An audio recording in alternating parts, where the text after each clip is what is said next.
muted. Hi, Jim. Hi, Sean. Jeff. Hey. All right. So tonight I thought is really just for a submission to schedule a site plan review and special permit. So we got to talk about special permit hearing. So basically all it is to set those meetings up. And I guess if the board members have any questions they'd like to ask the applicant, we can, but that's all I was thinking. Does anyone have any different ideas or? Matt, it's only a site plan. I had one procedural point. Go ahead, Sean. I apologize. I think I have a. Oh. There was some initial confusion about whether or not we actually had to submit some sort of a special permit application. We did not. We withdraw whatever references to a special permit. The special permit requirements for notice are the same for this modification of a site plan approval. All we're asking for is the modification for the existing site plan approval. So that actually will happen at the next step before the zoning board when we have a floodplain special permit to get updated. But for now, we're just dealing with the simple site plan approval that you gave in 2018. Okay. Did I hear you say that the process for notification is the same for the site plan, though? Yeah, it is. Okay. A little delay. And, do all the same kind of thing. Can I be recognized, Matt? Go ahead, Peter. So, Sean, I have a couple of questions, comments about this. What we gave you in 2018 was a special permit under the SGOD article of our bylaw. Is that right? Do you agree with that?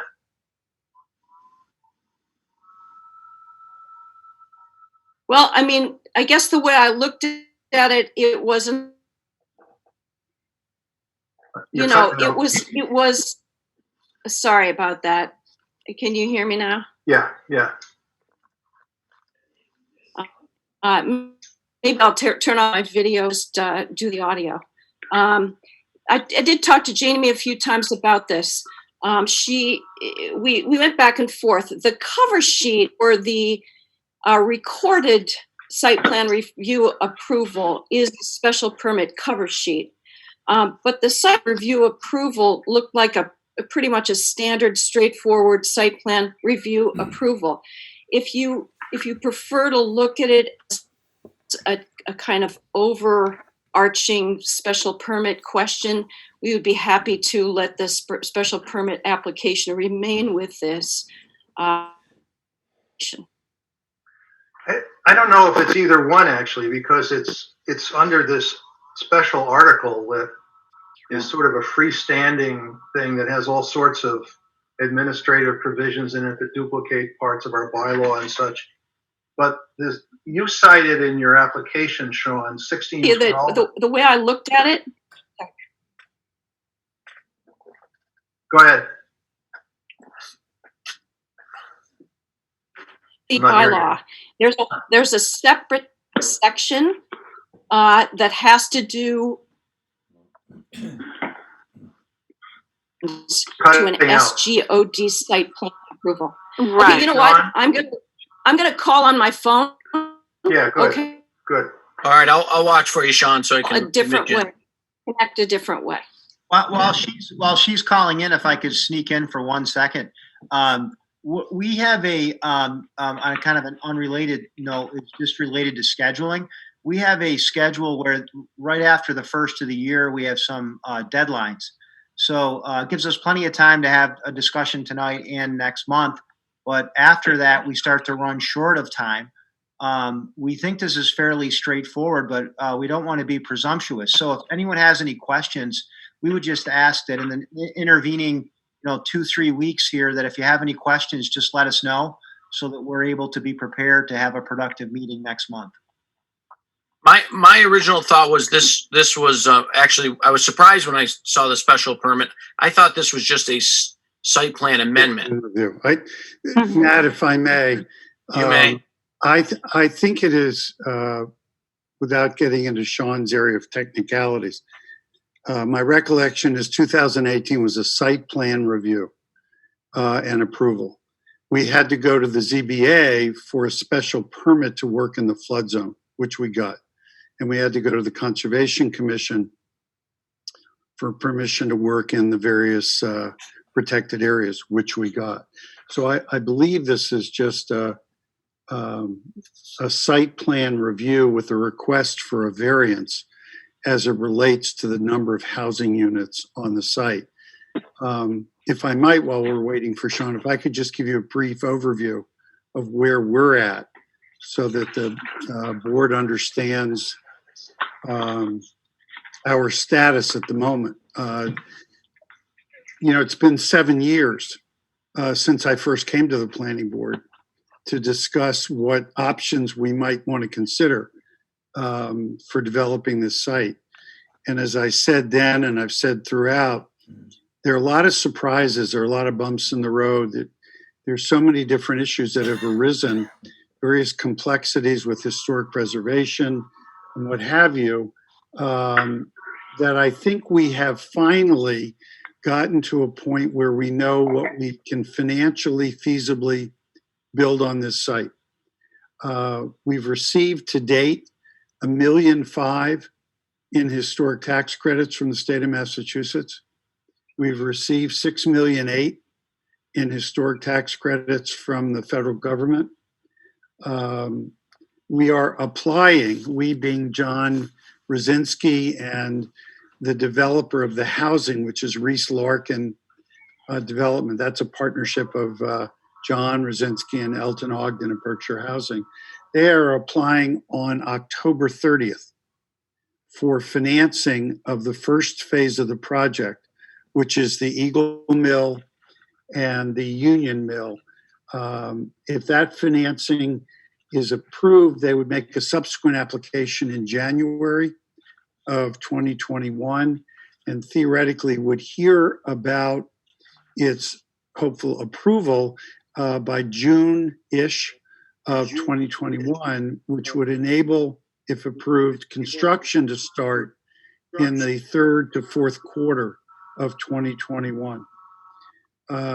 Two big things that I want you to be aware of. COVID has impacted this project dramatically, and in many respects, in some respects, positively.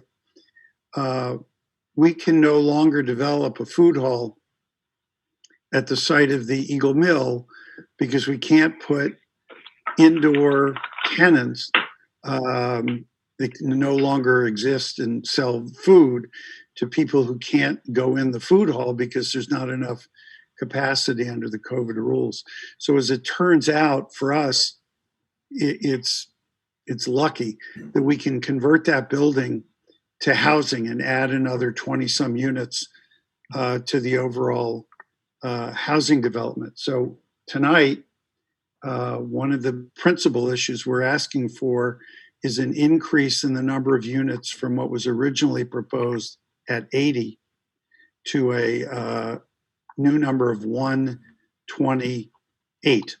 That's the 122 that was allowed in the SGOD, and 6 additional units where we were going to take a building that was going to be offices on the west end of the site on the river. And again, because of COVID and the market basically falling out for office space, we were planning, subject obviously to your approval, to add 6 condominium market rate townhouses for sale. So COVID in some respects on the Eagle Mill site has been a blessing in disguise. It's reduced the parking requirement. It's reduced the traffic impact. We're in a much better financially feasible position to actually start work and build this project out. On the south side of the street, which is not subject to this hearing, but I've kept you aware throughout, the likelihood of the development of a hotel on the south side is somewhere between 0 and none. We've been working with a hotel developer. Obviously, that industry is sort of gone at the moment. So I don't think it's likely, certainly in the next 3 to 5 years, that there's going to be a hotel there. And it's no longer in our plans, although we do own the Ingeni salon site, and we do own the 2 lots that are behind the Ingeni salon. So we are going to work with the town, as we have throughout, to see about the development of a municipal parking lot on that side, although we no longer need it for the Eagle Mill site. So we are going to continue with the parking lot idea.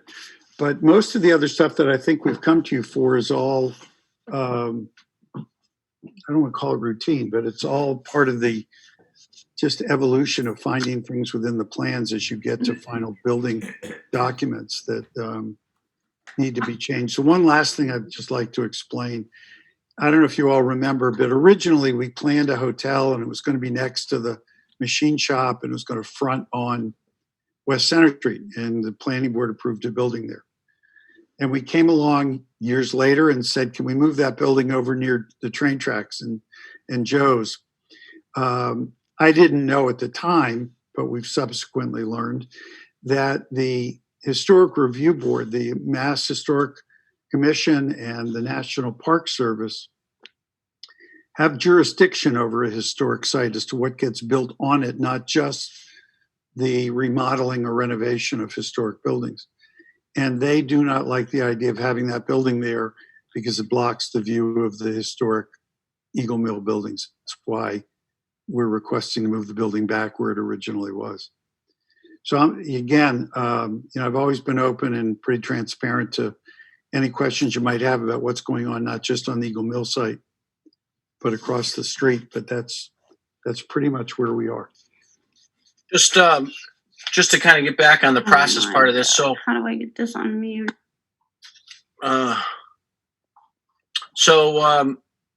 basically we're operating under, this is an as of right use, and we've already approved the plan, and now you're coming back under 16.12 with a minor or major change.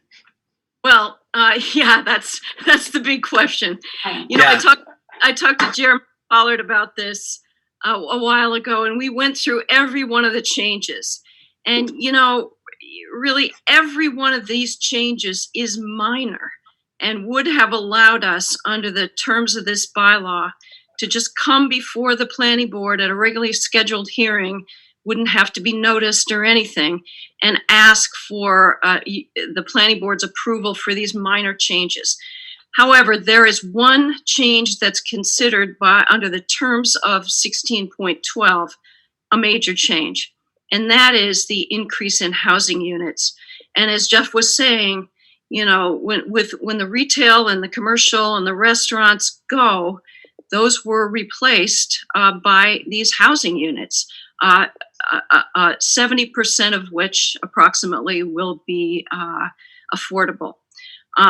But anytime you increase the number of housing units or decrease it, that is considered under the terms of the bylaw, a major change.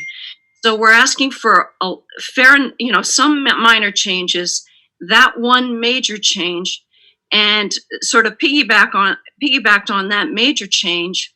Because of the number that we're asking for, which isn't the maximum 122, but rather 128, just because of the configurations of the buildings and how we would like to use the property at this point, we would need a waiver in addition to that major change approval. Therefore, for the major change in the waiver, this whole thing is going to have to be noticed just as a regular hearing, and that's why we're submitting tonight to set the groundwork for that. Okay, so we're gonna go with a major change. Yeah, one. Yep. Yeah. I was gonna ask the board if they thought it should fall under major change, and so that answer. Yeah. I think definitely. Yeah. I would ask for your, special dispensation if it were only an issue of say 80 units to 85 units, or even 80 to 122. But because it's 80 to 128 and 122 is the max under this bylaw, I think we need a waiver, and I don't think there's any way of getting around having a fully noticed hearing for this waiver request. I thought the original, we were at the max, I thought. for You apartments. approved Oh. maximum number of 122 units on the site. We only allowed 80. And then we proposed Oh, it was 80. Gotcha. Our site plan only had 80, right? That's right. I think I was confused in prior conversations where I thought we approved 100. Well, we did approve 122. We only proposed 80. Where's the 122? Is that in the bylaw or is that in the It permit? is Somewhere. It's in our bylaw. The ask- SGO. You know, Could I ask a I'm sorry. That's okay. Peg is on the phone, so it's hard to. Peg, go ahead. John? Hi, Jeff. In all your buildings, it will be, as we had discussed earlier, or a few years ago, mixed. They would be mixed. There would be no one building that was just one specific type of, Unit, no. DHCD does not permit you to segregate so housing. that is still, that with this change would still be the same. Yes, every building and every floor in every building would Right. have both affordable and market rate units. Right. Okay. Thank you. All right. So Hello? why don't we talk about the schedule? Get the schedule of the meetings down here. We need 2 notices. So what are we looking at for the actual date to assess the revised or amended site plan? Probably Okay. a month Jamie from now. here? Yeah, it must be. Matt, when you At do least- a major, it's like a new application again, so you could go by those guidelines. Okay. Okay. And that's, But it is like a special permit. Sort of yeah, notification. it's kind of its own thing, yes. Yeah. Yep.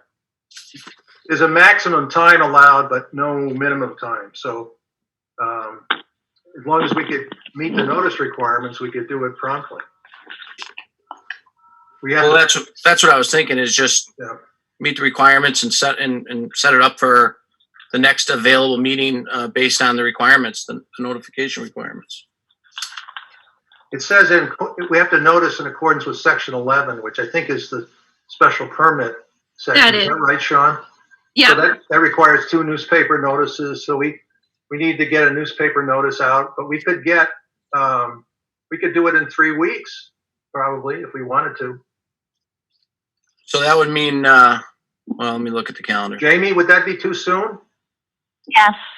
How fast can we go? I need a 5-day leeway with the Eagle. Okay, because they don't publish on Sundays or Mondays. So at this point, I can't even get it in until, Wednesday or Friday. So they could get a notice in next week this time, right? By Monday? Friday, maybe Friday. Friday? No, next week? Monday they don't publish. Peter, Oh, they all don't right. publish on Sunday and Monday. Okay. So maybe Tuesday- Friday, public.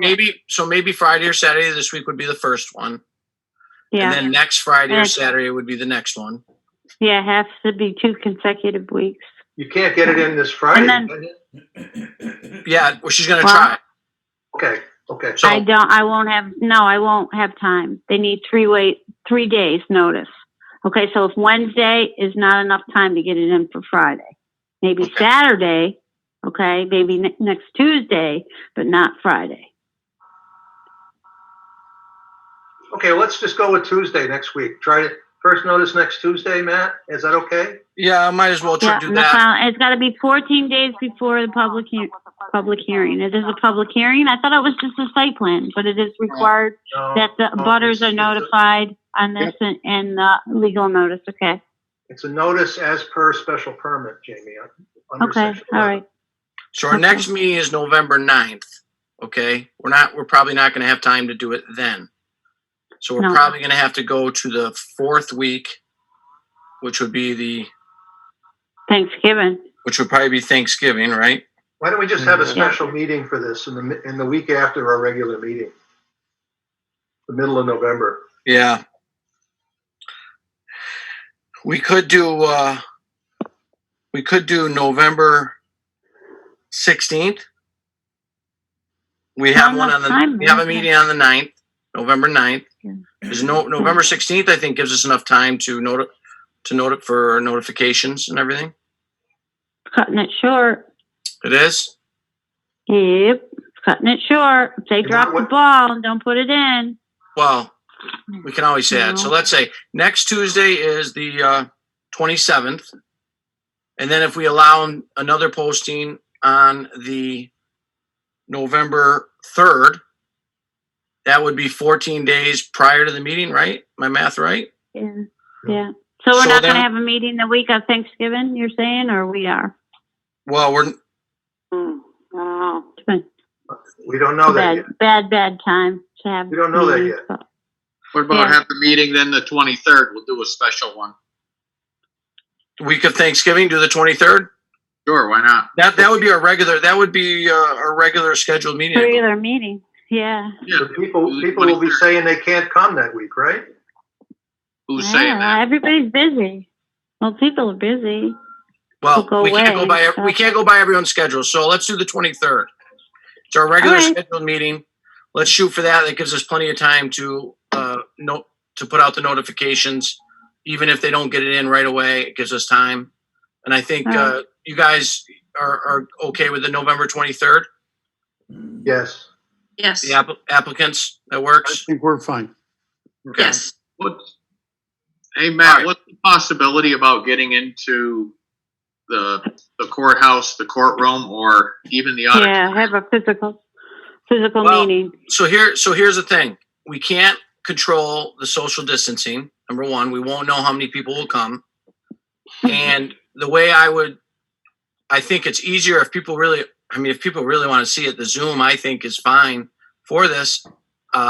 And I think I would just turn it over to Jim, and Jim would share the screen and do the presentation and explain the process. So I actually think it's better for the Zoom, because if we get a lot of people down there, how are we going to guarantee the social distancing?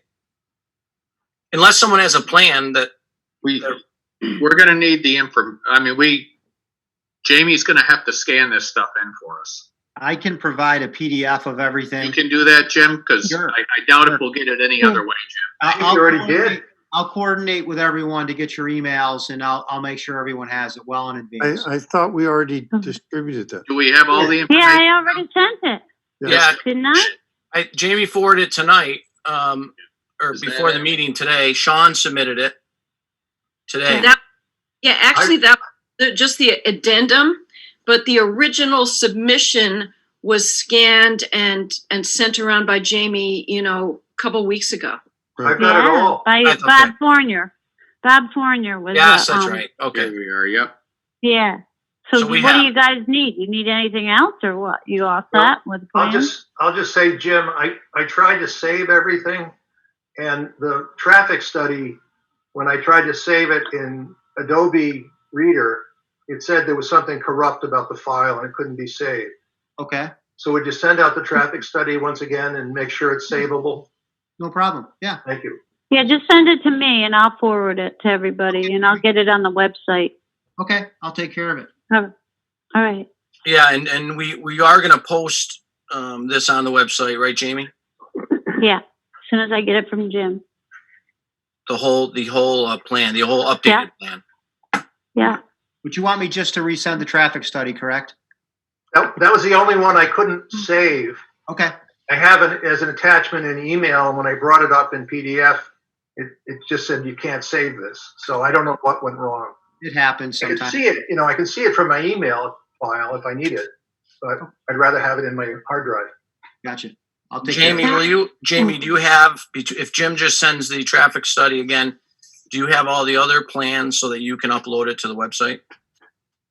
I'd have to look back. If he could send it to me again, I'd appreciate it because it's old email from Fournier. May I- Hold on, Kathy.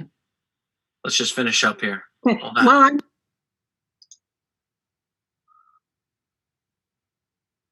Are we done? Kathy's mouth is moving, but I'm not hearing anything. Yeah. Sorry, Kathy. Okay, I I'm sorry. accidentally muted you. What's up? No, I have to leave to go to my own meeting, but I just want you to know I'm very interested in all of this and I will keep posted. Okay? Thank you. Here, Okay. bye-bye. Bye, Jeff. Bye, Kath. Listen, just one more thought about about a physical meeting.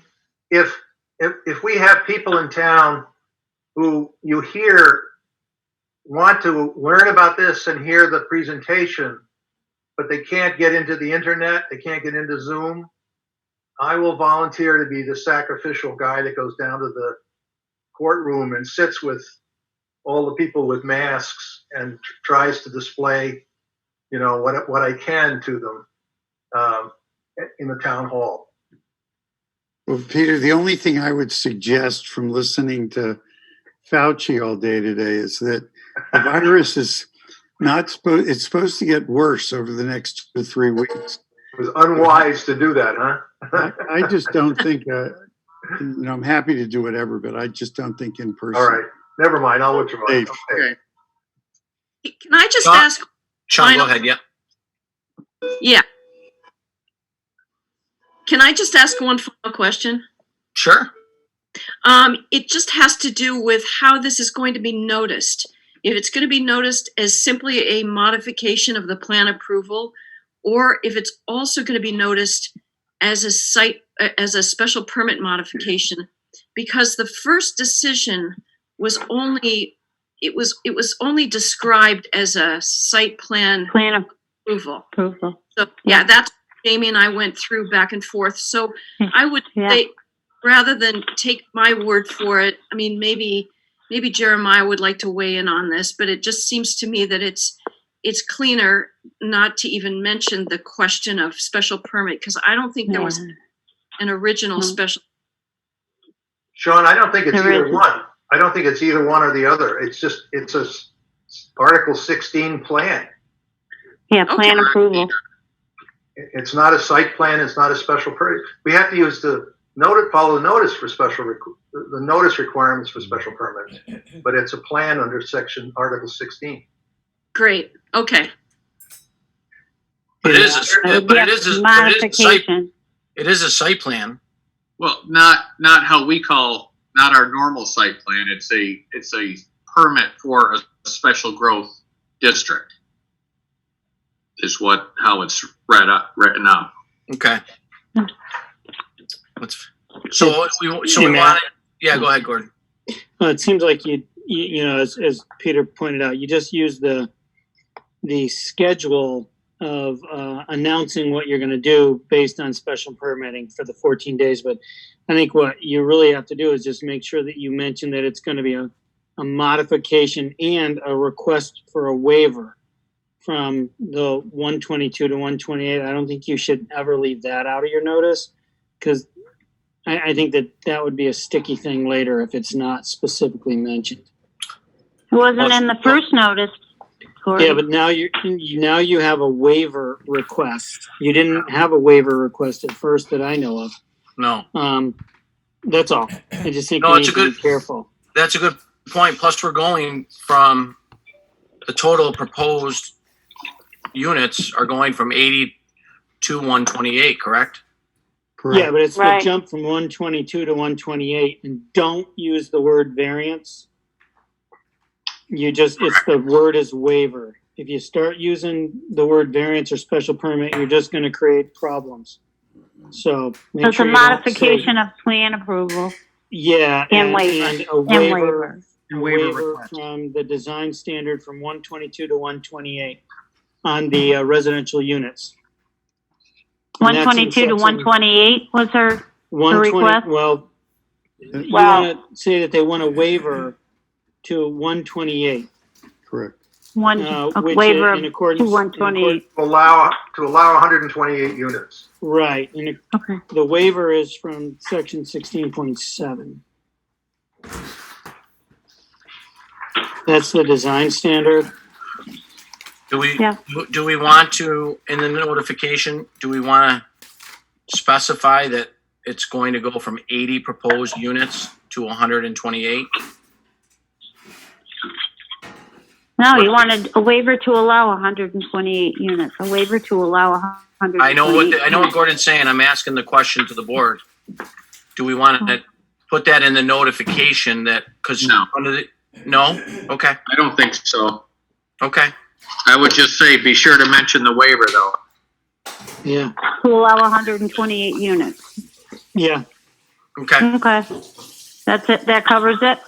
Yeah, well, you can email it to me, Jamie, before we Yeah. do it up to Okay. make sure we have it.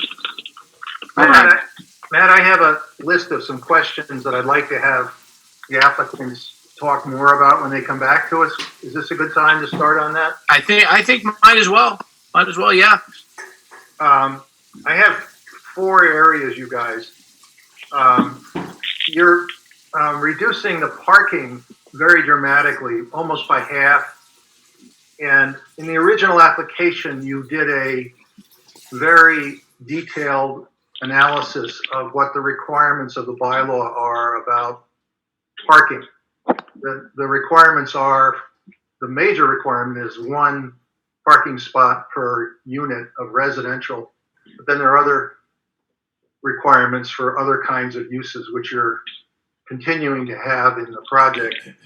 So I wonder if you could show us in some detail when you come back the updated analysis of how the number of parking spaces you're proposing is sufficient. Sure. I just want to tell you that I'm absolutely going to live within, what the bylaw requires, but I'm a little concerned about the great reduction in the parking spaces. And We think we meet the bylaw, so. okay, explain that to me, because it's really, as I say, I'll have to live with the bylaw, Jim, but I don't think there's any need to be anxious at this point. I think we have plenty of time. I'm anxious half about the bylaw, very slightly about that. I'm sure you can do Okay. your job.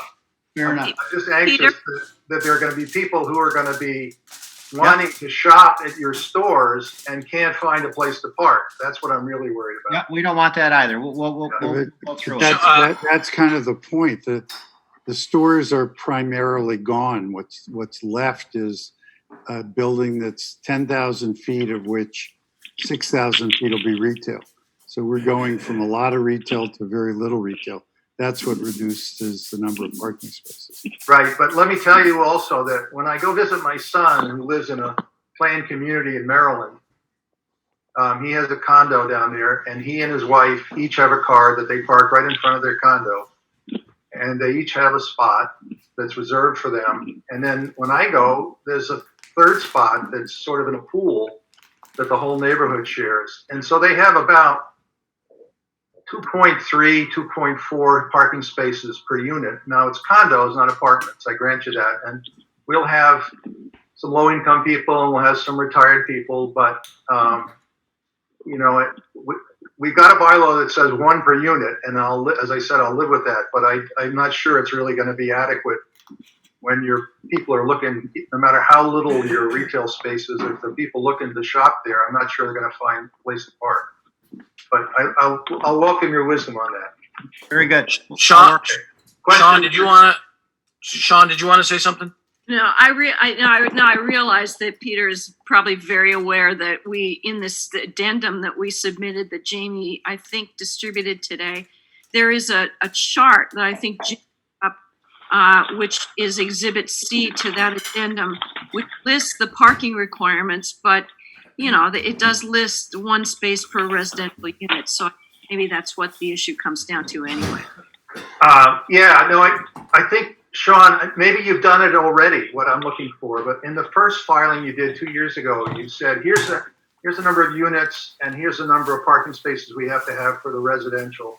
and here's the area, the square footage of our retail space, and then here's the number of parking spaces we have to have for that, and then you added them all up, all the different categories. And Yeah, you came that's, up with, we have that again. That's oh, okay, exhibit C, the addendum. all right, Page 10. never mind then, I missed it, sorry. I'll Okay, still do some homework for you. I'll get you some a little more analysis on that. It's not hard. I'll put it together. all right, here's something else, it's very similar, because again, the bylaw is very specific, but I'm sort of concerned about the 10-foot setback that we have in our bylaw. The pictures that you show for the new building that's going to be adjacent to Route 20 look to me like it's very, very close to the highway. And I think it's probably, to be fair, it's probably in the same position you had the hotel originally. Am I right, Jeff? Yes. Yeah. So I think in that filing, you said it was a 12-foot setback. I want you to try to tell me about what life is going to be like for the people who are renting those apartments that are 12 feet from diesel trucks rolling by outside their windows. It just seems to me that it's going to be a very unpleasant place to rent an apartment. You know, maybe if you come in from New York City, maybe it doesn't bother you, but I'm wondering if there's a problem there and if there's any way to adjust the plan for that. Well, I think that a somewhat simple answer is we're restricted by what the site provides us. And if we move the building back to the north, away from the street, it would decrease the green space between that building and the marketplace. Great. So I think that it's not like we have a choice. And I know that Elton and John are really not terribly concerned about being able to rent the apartments. Remember, we'll have appropriate glass windows and whatnot that are sound reduction. So I think we've put it in the best place we can. We certainly will look at it and address the question. But remember that behind the building, there's a wonderful green space for people to either have as a backyard to their apartments on the first floor or to have as access to the marketplace space in the machine shop building. Yeah, I saw your design, Jeff, and I saw that there were tables and umbrellas and stuff, and it looked very nice on that side, on the north side of the building. I agree. Well, all of a sudden, outside space has become a priority. Yeah. I walked through there today, and I noticed that the buildings are mostly two-story there, and sometimes with gables facing the road, so it goes up, about as high as your building will go.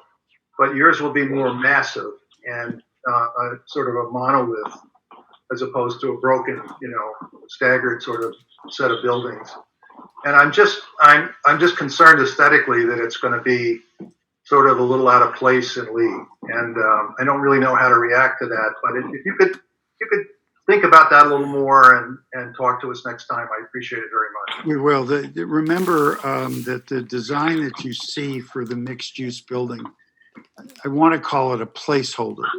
It's not the final exterior design. And I'll tell you that I am extraordinarily sensitive to not producing anything that looks monolithic.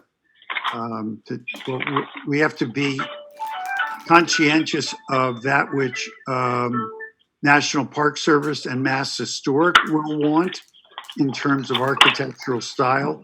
Yeah. But it's in all of our best interest that it doesn't look like a big square building that's sitting there. So I share your view and we'll work on that. Thank you.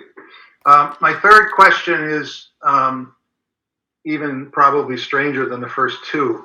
And I think, Jeff, you and I talked about this a couple of years ago, but you said that you want to keep the chimney. And I don't want to talk you out of it, but it seems like a lot of money for something that might fall on the building.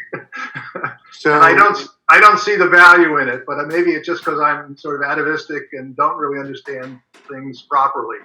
But, you know, if you took the chimney down 20 feet or 30 feet lower and painted your logo on it, I wouldn't mind. That's all I'm saying. I don't think we would mind either, but the National Park Service and Mass Historic would mind, such that they wouldn't have anything if we came back and said, let us do that. We have done studies on the brickwork on the chimney, and it's interesting. There's like an inner core that's very solid, and you can see on the outside, on the south side, where some of the brick has come off. So yes, it is extraordinarily expensive to preserve that chimney, but we've been told in no uncertain terms it's of iconic value to the historic commissions that have to approve all this. Well, then I better desist and not express my failure to appreciate what's iconic. Okay. We don't have a choice. Is the answer. Yeah, I understand. Finally, my fourth and final question is, tell me about how certain we are that phase 2 is going to happen and when.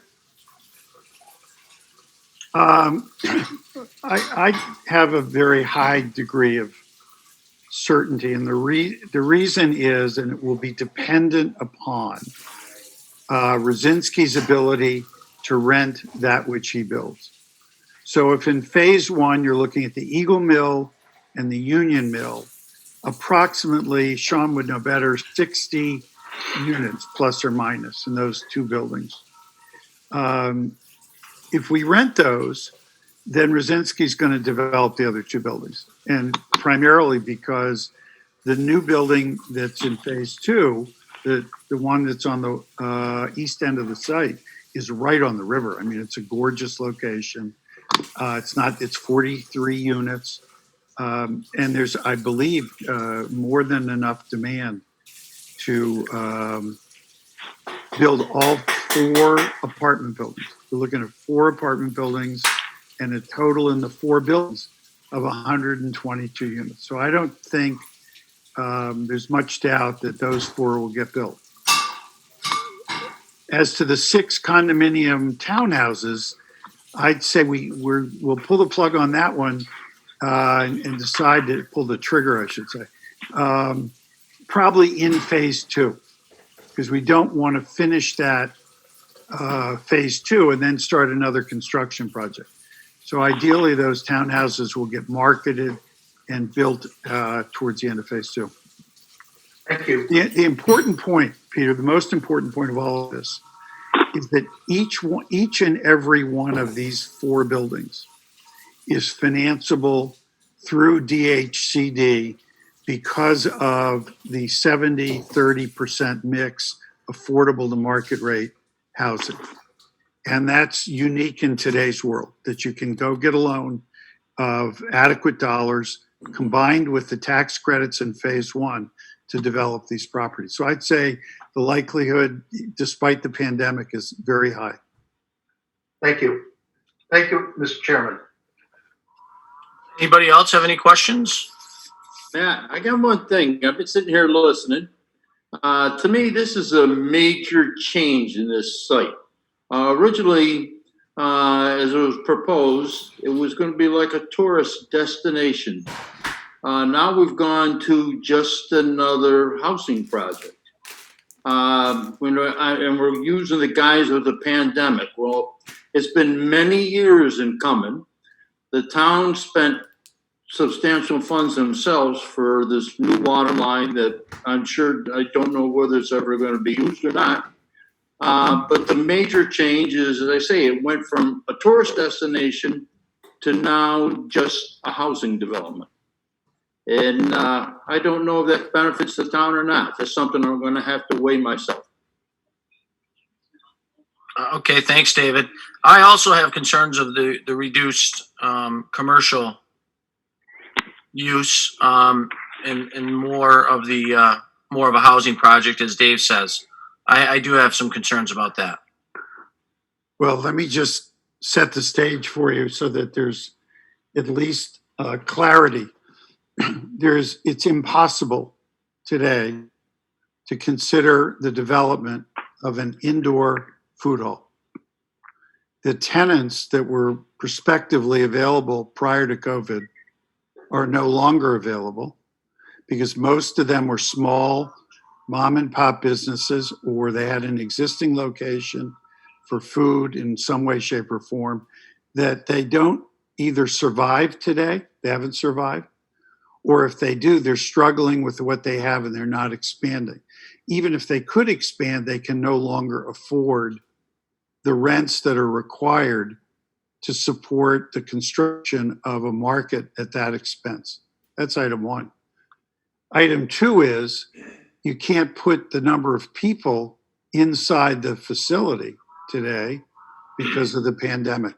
I don't think that's going to change in the near future. And between the two, the economics simply don't work. Financing is not available. And on top of that, the town needs more housing. So to me, we're fulfilling a need demonstrated in the town to create affordable housing. We're making the site less impactful for the town, less traffic, less parking, and providing more walkable housing to downtown. But I got to tell you, an indoor market, just like a hotel across the street, isn't going to happen today. I mean, I do understand. Go ahead, David. You started, so go ahead. I say I can understand that, but I hope to God that this pandemic doesn't go on all through your construction. And as you said, we've been 5 to 7 years waiting now. Hopefully, we're going to be out of this thing and move on. Restrictions will be lifted. It'll be a different time when you finally get into construction phase. Well, the difference, David, is that we need to, you're right, we've been talking about this for 7 years. We've spent millions of dollars to date developing this project. And the average time it takes is 9.5 years to develop a historic mill in Massachusetts. So in some respects, we're kind of right on schedule. If the pandemic continues for an extended period of time, there's no way that retail development is going to happen. It's just not going to happen. And we want to get the construction started yesterday. So the best situation for us today is theoretically we have all of our approvals. Rosinski gets their financing applies in January, gets approved in May, June, somewhere in there. And we can literally start construction a short time after that. The pandemic remnants are still going to be around. It'll take years to catch up in terms of being able to attract market rate retail tenants. So I'd suggest to you that the best thing is to get phase one up and built. And it establishes credibility. It fulfills a need. If something happens and the market comes back for retail, we'll work on the other side of the street again and see if we can bring that off. But today, for the foreseeable future, the only money that's out there is to primarily develop residential rental housing that's affordable and workforce, which is another word for market rate. Why not trying to work phase one as you've suggested, and phase two, when you finish phase one, which is going to be a few years down the road, phase two, look at the commercial end again. Well, I'm sure we will look. I don't want to tell you that we won't. But in order to do phase one promptly, as soon as practicable, what was the Eagle Mill Market building, the Eagle Mill, has got to get restored. I mean, there's just so many architectural conditions in the buildings. We need to get going. We've got some structural issues in the Union Mill. We've got some roof issues that have been created. We really need to get construction started in the most economically feasible way. It's not like we're building something that's bad. We're building something that's great for the town to have more affordable residential housing in a walkable downtown. If the market comes back and retail looks like it's possible, yes, we have 2 more buildings we're going to build on site that we could adapt in some way to accommodate that. I don't want to tell you we won't. It was a very profitable thing for us, but it's not feasible today. Well, I understand it. It sounds fair to me. To say phase 1 is to build in your apartments and your now, but as I say, when you finish phase 1, we'll see where we stand before you jump into phase 2 as more housing. Agreed. I mean, well, of course we'll look at that, but it is, highly likely that phase 2 will remain as designed, but we certainly will look how things have changed over the last 2 years. And they may well change again. One thing you can say about us is we've been very flexible and we've been very adaptive to all the situations we've had to confront to get this project started. So if there's an opportunity there, we'll certainly explore it. But let's get let's get it going. Let's get the building cleaned up, get West Center Street cleaned up, get rid of those houses, get some nice buildings there, people living on site, and we'll see if we can bring back some more retail. That sounds like a plan. The only question I would have on that is we're going to approve the plan as amended at some point in the near future. Right. And that plan is going to be for this new housing. Correct. So once we approve that, how are we going to say, phase 2, we're past the pandemic, and as representatives for the town, would like to see more commercial.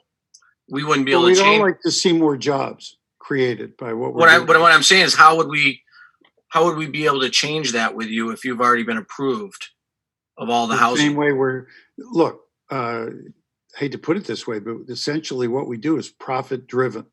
It's also socially conscious.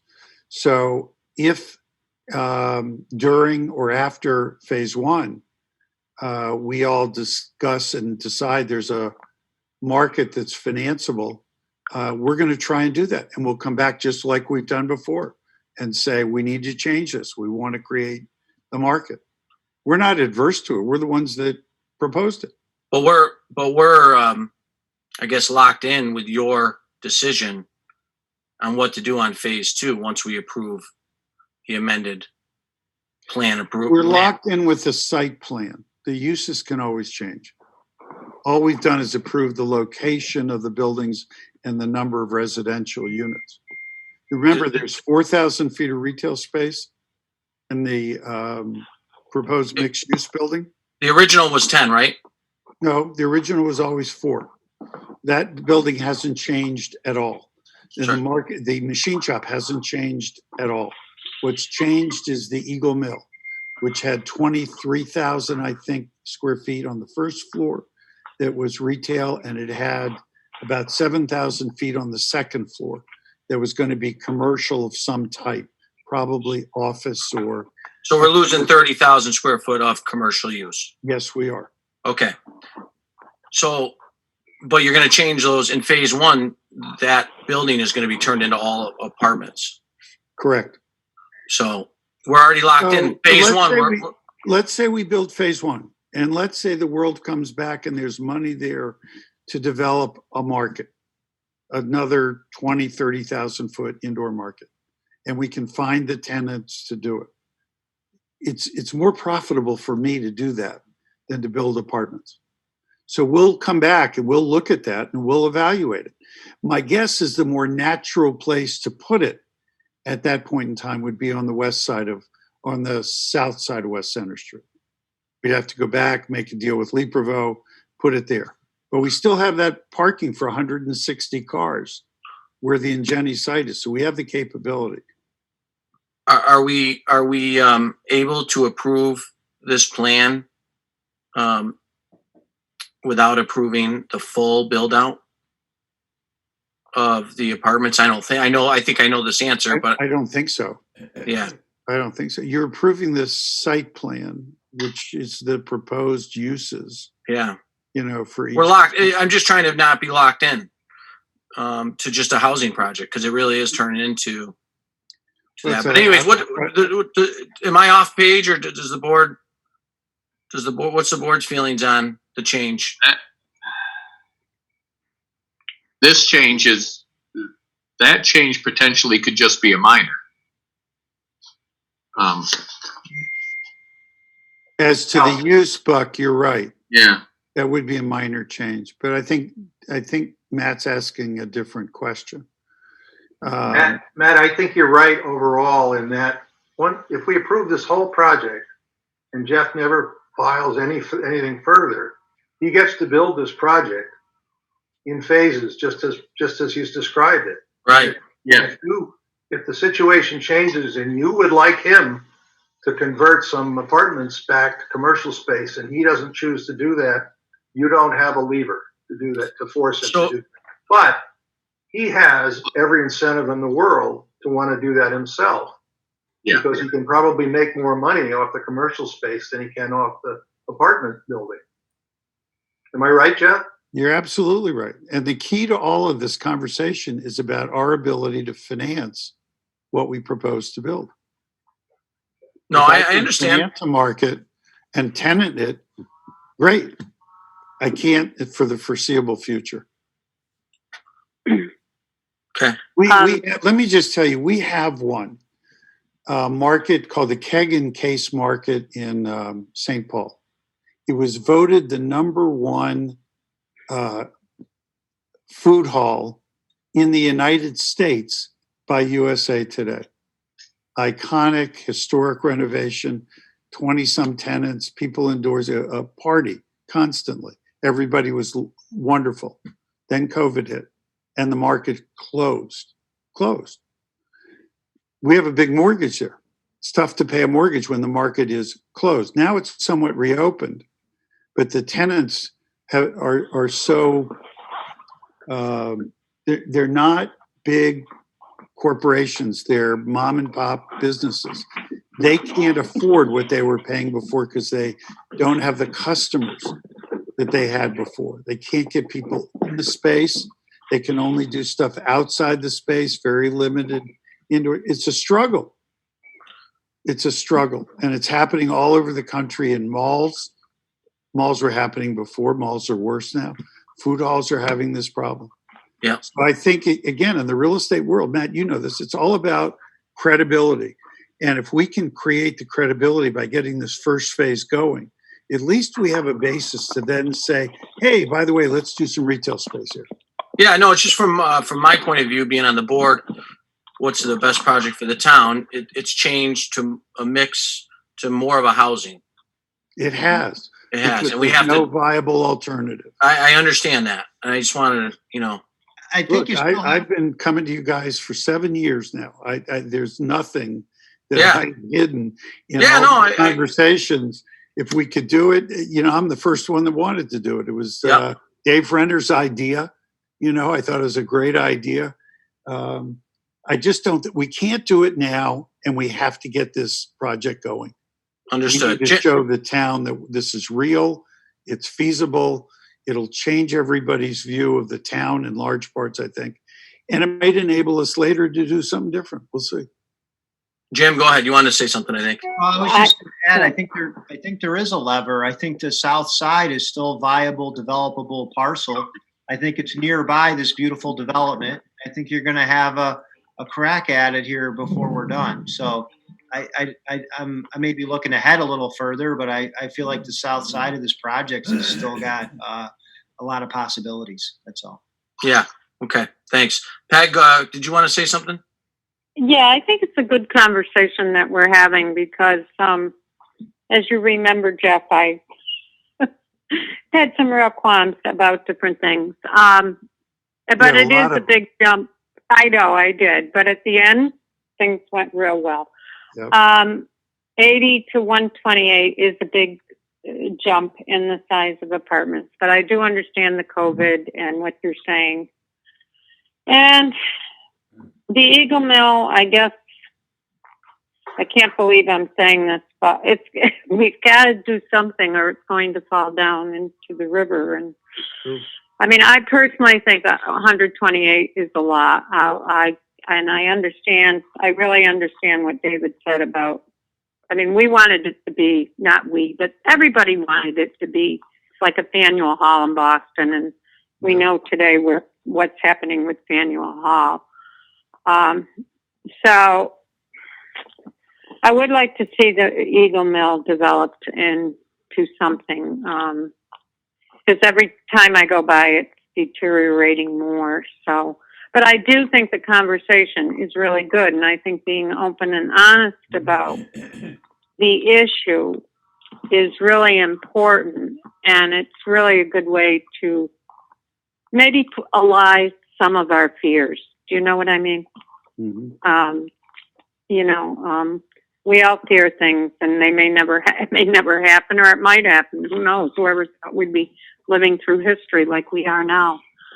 So I'm really glad we had the conversation, and I'll look forward to seeing everybody at some point when I get on Zoom.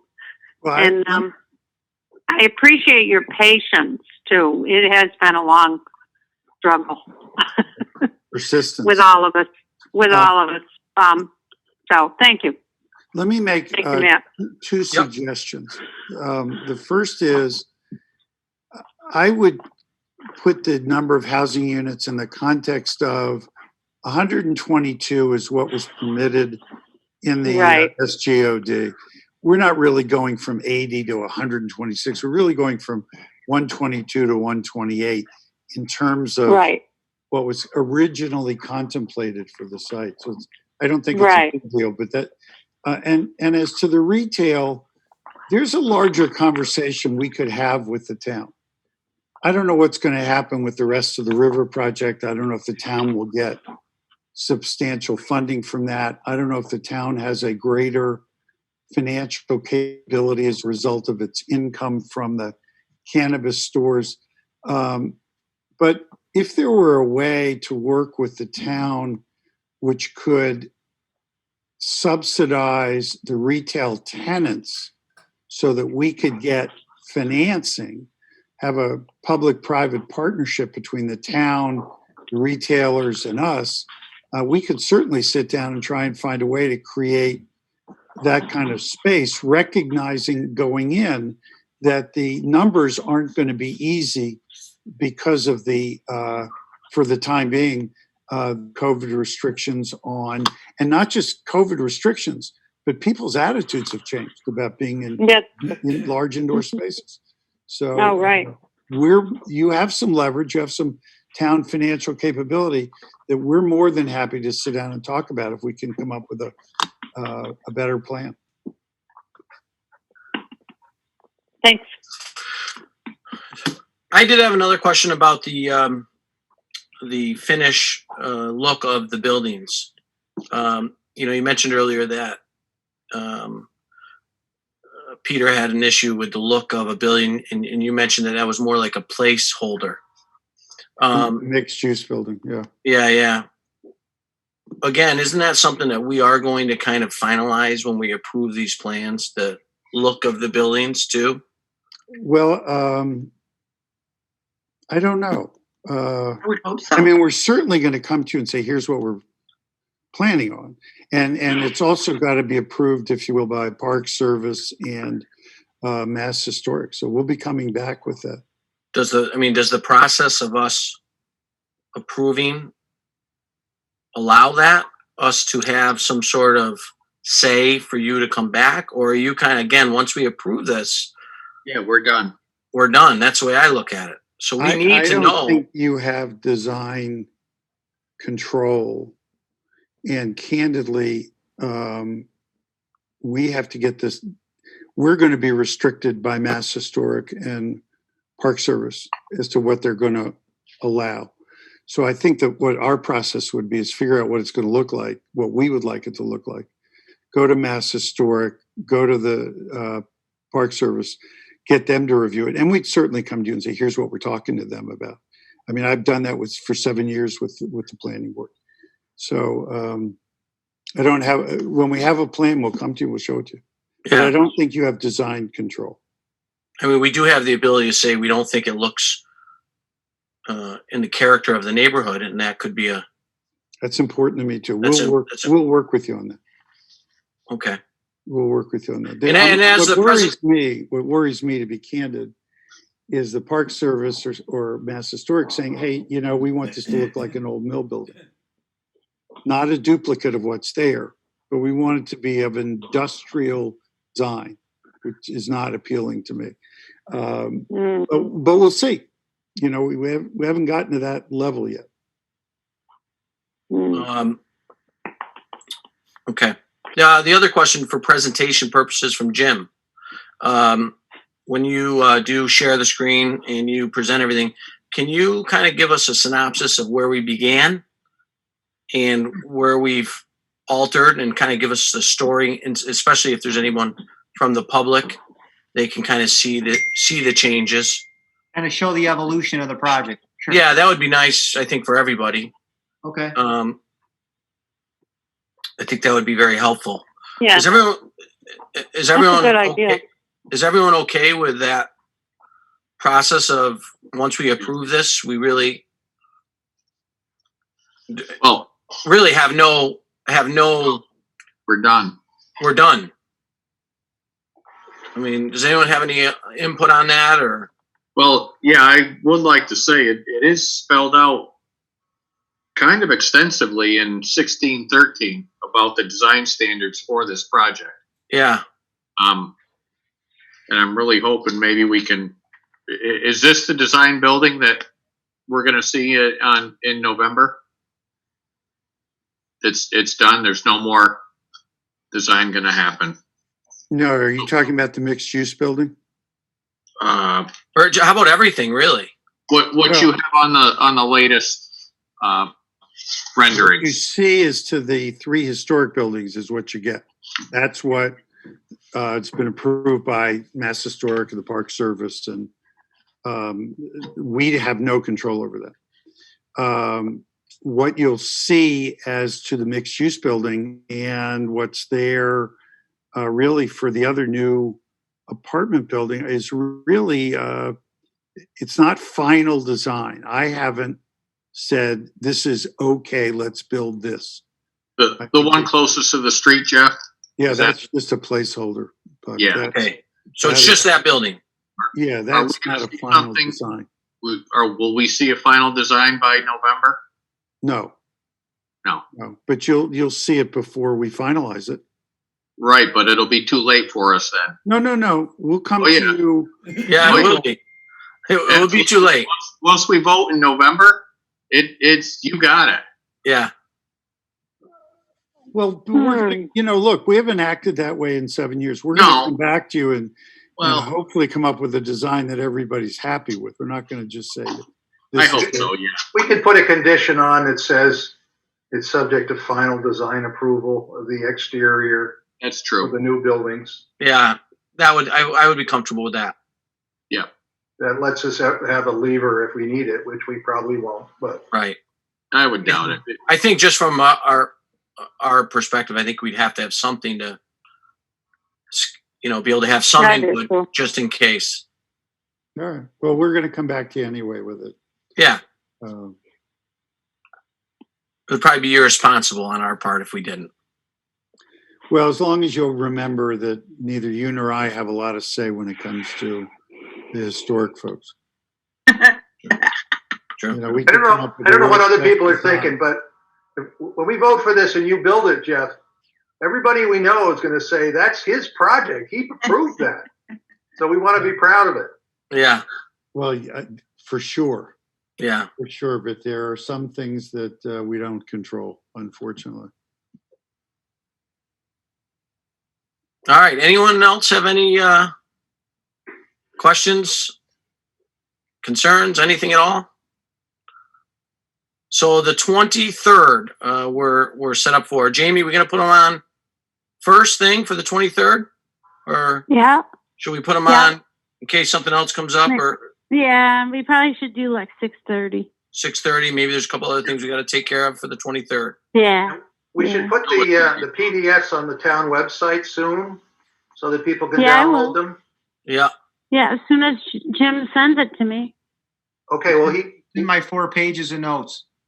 okay, And then Jamie, I'd like you to send out to the board the wording for the posting so that the board Yeah, I'm gonna can, send it. yeah, so no, but yeah. I'm just clarifying. I want you to send it out to the board so the board Okay. can all see what the wording is and make sure it's all the wording is correct. and when we have the hearing, you'll start with a presentation from the proponents, and they will review what's been approved already and how it's being changed and why they're asking for the change. And then we'll ask for public input, and then we'll deliberate, right? That's going to be the way it's going to go, Matt? Yeah. Yeah. Yeah. Yep. Sounds pretty simple. Oh, it certainly will. How many years? 7 years, Jeff? Real simple. I think the first time I came to you guys was in February of 2013. Oh. In the little tiny room. Yeah. That was just to say, what do you think? You know, Yeah. anybody got any good ideas? It just took us over an hour just to submit it. Oh, it'll go much faster next time. Yeah. All right. I think we're all set. Thank Good. you. Thank you. Thank very you, much. guys. Thank you for your patience and your explanation. Thank you. And we'll you see you in on a the. month. Thanks. We'll see you. Yeah, we'll see you in a month. Great. All right. Thank you. Okay. All the best. Thanks. All right, we're gonna move on